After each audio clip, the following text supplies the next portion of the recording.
नमो भगवते वासुदेवाय। अथ चतुर्विंशोऽध्यायः। मैत्रेय उवाच। विजितास्वोऽधिराजासीत् पृथुपुत्रः पृथुस्रवाः। यवीयोभ्यो ददात् काष्ठा भ्रातृभ्यो भ्रातृवत्सलः। हर्यक्षायादिसत्प्राचीं धूम्रकेशाय दक्षिणां प्रतीचीं वृकसंज्ञाय तुर्यां द्रविणसे विभुः। अन्तर्धानगतिं सक्राल् लब्ध्वान्तर्धानसंज्ञितः। अपत्यत्रयमाधत्त शिखण्डिन्यां सुसम्मतं। पावकः पवमानश्च शुचिरित्यग्नयः पुरा। वसिष्ठशापादुत्पन्नाः पुनर्योगगतिं गताः। अन्तर्धानो नभस्वत्यां हविर्धानमविन्दत। य इन्द्रमस्वहर्तारं विद्वानपि न जघ्निवान्। राज्ञां वृत्तिं करादान दण्डशुल्कादिदारुणां। मन्यमानो दीर्घसत्र व्याजेन विससर्जः। तत्रापि हंसं पुरुषं परमात्मानमात्मदृक्।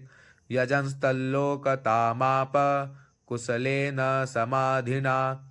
हविर्धानाद्धविर्धानी विदुरासूतषट्सुतान्। बर्हिषदङ्गयं शुक्लं कृष्णं सत्यं जितव्रतं। बर्हिषत्सु महाभागो हाविर्धानिः प्रजापतिः। क्रियाकाण्डेषु निष्णातो योगेषु च कुरुद्वः। यस्येदं देवयजन मनुयज्ञं वितन्वतः। प्राचीनाग्रैः कुशैरासि दास्त्रितं वसुधातलं।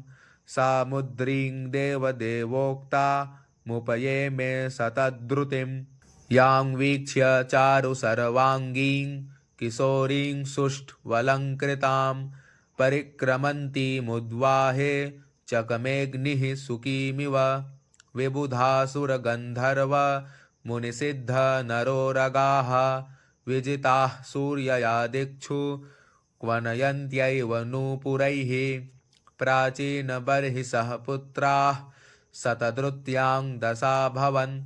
तुल्यनामव्रताः सर्वे धर्मस्नाताः प्रचेतसः। पित्रादिष्टाः प्रजासर्गे तपसेर्नवमाविशन्। दशवर्षसहस्राणि तपसार्चंस्तपस्पतिं। यदुक्तं पथि दृष्टेन गिरिशेन प्रसीदता। तद्ध्यायन्तो जपन्तश्च पूजयन्तश्च संयताः।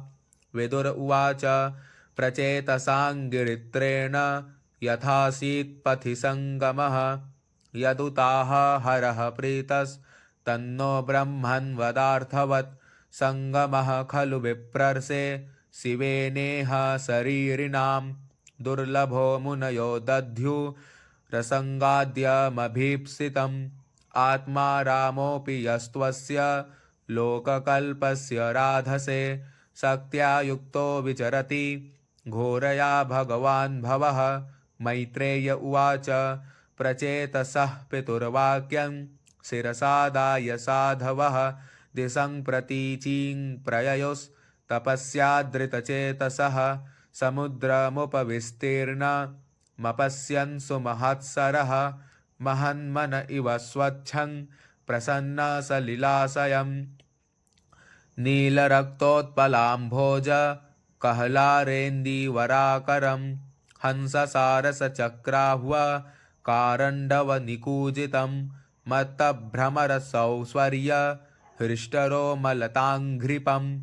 पद्मकोशरजो दिक्षु विक्षिपत्पवनोत्सवं। तत्र गान्धर्वमाकर्ण्य दिव्यमार्गमनोहरं। विशिस्म्युराजपुत्रास्ते मृदङ्गपनवाद्यनु। तर्ह्येव सरसस्तस्मान् निष्क्रामन्तं सहानुगम्। उपगीयमानममर प्रवरं विबुधानुगैः। तप्तहेमनिकायाभं शितिकण्ठं त्रिलोचनं। प्रसादसुमुखं वीक्ष्य प्रणेमुर्जातकौतुकाः सतान् प्रपन्नार्तिहरो भगवान् धर्मवत्सलः धर्मज्ञानशीलसम्पन्नान् प्रीतः प्रीतानुवाचः। श्रीरुद्र उवाच यूयं वेदि सदः पुत्रा विदितं वश्चिकीर्षितम् अनुग्रहाय भद्रं वा एवं मे दर्शनं कृतं। यः परं रंहसः साक्षात् त्रिगुणाज्जीवसंगितात् भगवन्तं वासुदेवं प्रपन्नः स प्रियो हि मे। स्वधर्मनिष्ठः शतजन्मभिः पुमान् विरिञ्चितामेति ततः परं हि माम् अव्याकृतं भागवतोऽथ वैष्णवं पदं यथाहं विबुधाः कलात्यये। अथ भागवता यूयं प्रियास्थ भगवान् यथा नामद्भागवतानां च प्रेयानन्योऽस्ति कर्हिचित्। इदं विविक्तं जप्तव्यं पवित्रं मङ्गलं परं निःश्रेयसकरं चापि श्रूयतां तद्वदामि वः। मैत्रेय उवाच इत्यनुक्रोशहृदयो भगवानाह तान् शिवः बद्धाञ्जलीन् राजपुत्रान् नारायण परो वचः। श्रीरुद्र उवाच जितं त आत्मविद्धुर्य स्वस्तये स्वस्तिरस्तु मे भवताराधसाराद्धं सर्वस्मा आत्मने नमः। नमः पंकजनाभाय भूतसूक्ष्मेन्द्रियात्मने वासुदेवाय शान्ताय कूटस्थाय स्वरोचिषे संकर्षणाय सूक्ष्माय दुरन्तायान्तकाय च नमो विश्वप्रबोधाय प्रद्युम्नायान्तरात्मने नमो नमो निरुद्धाय हृषीकेशेन्द्रियात्मने नमः परमहंसाय पूर्णाय निभृतात्मने स्वर्गापवर्गद्वाराय नित्यं शुचिसदे नमः।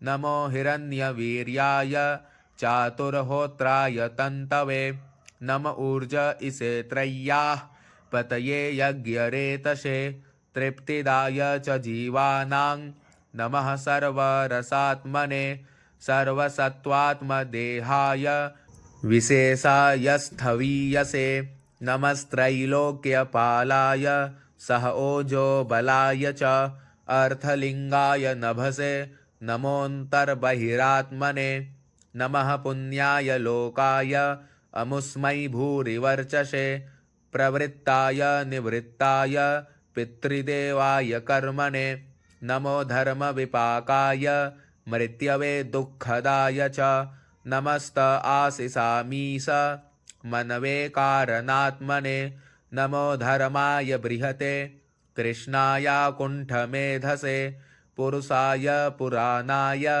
सांख्ययोगेश्वराय च शक्तित्रयसमेताय मीढुसे हंकृतात्मने चेत आकूतिरूपाय नमो वाचो विभूतये दर्शनं नो दिदृक्षूणां देहि भागवतार्चितं रूपं प्रियतमं स्वानां सर्वेन्द्रियगुणाञ्जनं स्निग्धप्रावृड्घनश्यामं सर्वसौन्दर्यसङ्ग्रहं चार्वायतचतुर्बाहुं सुजातरुचिराननं पद्मकोशपलासाक्षं सुन्दरभ्रूसुनासिकं सुद्विजं सुकपोलास्यं समकर्णविभूषणं प्रीतिप्रहसितापाङ्गमलकैरुपशोभितं लसत्पङ्कजकिञ्जल्कदुकूलं मृष्टकुण्डलं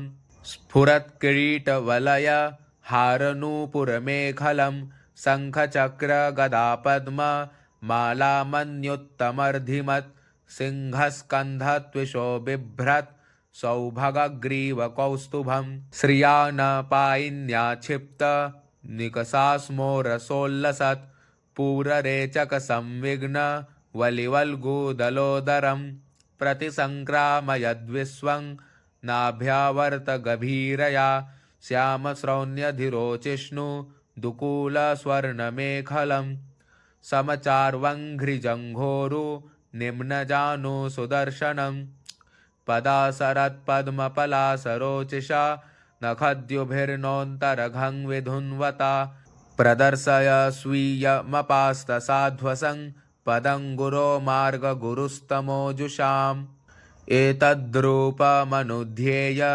मात्मशुद्धिमभीप्सतां यद्भक्तियोगो भयदः स्वधर्ममनुतिष्ठतां भवान् भक्तिमता लभ्यो दुर्लभः सर्वदेहिनां स्वराज्यस्याप्यभिमत एकान्तेनात्मविद्गतिः तन्दुराराध्यमाराध्य सतामपि दुरापया एकान्तभक्त्या को वाञ्छेत् पादमूलं विना बहिः यत्र निर्विष्टमरणं कृतान्तो नाभिमन्यते विश्वं विध्वंसयन् वीर्य शौर्यविस्फूर्जितभ्रुवा क्षणार्धेनापि तुलये न स्वर्गं न पुनर्भवं भगवत्सङ्गिसङ्गस्य मर्त्यानां किमुताशिषः अथानघाङ्घ्रेस्तव कीर्तितीर्थयो रन्तर्बहिः स्नानविधूतपाप्मनां भूतेष्वनुक्रोशसुसत्त्वशीलिनां स्यात्सङ्गमोऽनुग्रह एष नस्तव न यस्य चित्तं बहिरर्थविभ्रमं तमो गुहायां च विशुद्धमाविशत् यद्भक्तियोगानुगृहीतमञ्जसा मुनिर्विचष्टे ननु तत्र ते गतिं यत्रेदं व्यज्यते विश्वं विश्वस्मिन्नवभाति यत् तत्त्वं ब्रह्म परं ज्योतिराकाशमिव विस्तृतं यो माययेदं पुरुरूपयासृजत् बिभर्ति भूयः क्षपयत्यविक्रियः यद्भेदबुद्धिः सदिवात्मदुःस्थया तमात्मतन्त्रं भगवन् प्रतीमहि क्रियाकलापैरिदमेव योगिनः श्रद्धान्विताः साधु यजन्ति सिद्धये भूतेन्द्रियान्तःकरणोपलक्षितं वेदे च तन्त्रे च त एव कोविदाः त्वमेक आद्यः पुरुषः सुप्तशक्तिस्तया रजः सत्त्वतमो विभिद्यते महानहं मरुदग्निवार्धराः सुरर्षयो भूतगणा इदं यतः श्रेष्ठं स्वशक्त्येदमनुप्रविष्टश्चतुर्विधं पुरुमात्मांसकेन अथो विदुस्तं पुरुषं सन्तमन्तर्भुङ्क्ते हृषिकैर्मधुसारघं यः स एष लोकानतिचण्डवेगो विकर्षसि त्वं खलु कालयानः भूतानि भूतैरनुमेय तत्त्वो घनावलिर्वायुरिवाविसह्यः प्रमत्तमुच्चैरिति कृत्य चिन्तया प्रवृद्धलोभं विषयेषु लालसं त्वमप्रमत्तः सहसाभिपद्यसे क्षुल्लेलिहानो हिरिवाघुमन्तकः कस्त्वत्पदाब्जं विजहाति पण्डितो यस्तेव मानव्ययमानकेतनः विशङ्कयास्मद्गुरुरर्चति स्म यद् विनोपपत्तिं मनवश्चतुर्दश अथ त्वमसि नो ब्रह्मन् परमात्मन् विपश्चितां विश्वं रुद्रभयध्वस्तमकुतश्चिद्भयागतिः इदं जपत भद्रं वो विशुद्धा नृपनन्दनाः स्वधर्ममनुतिष्ठन्तो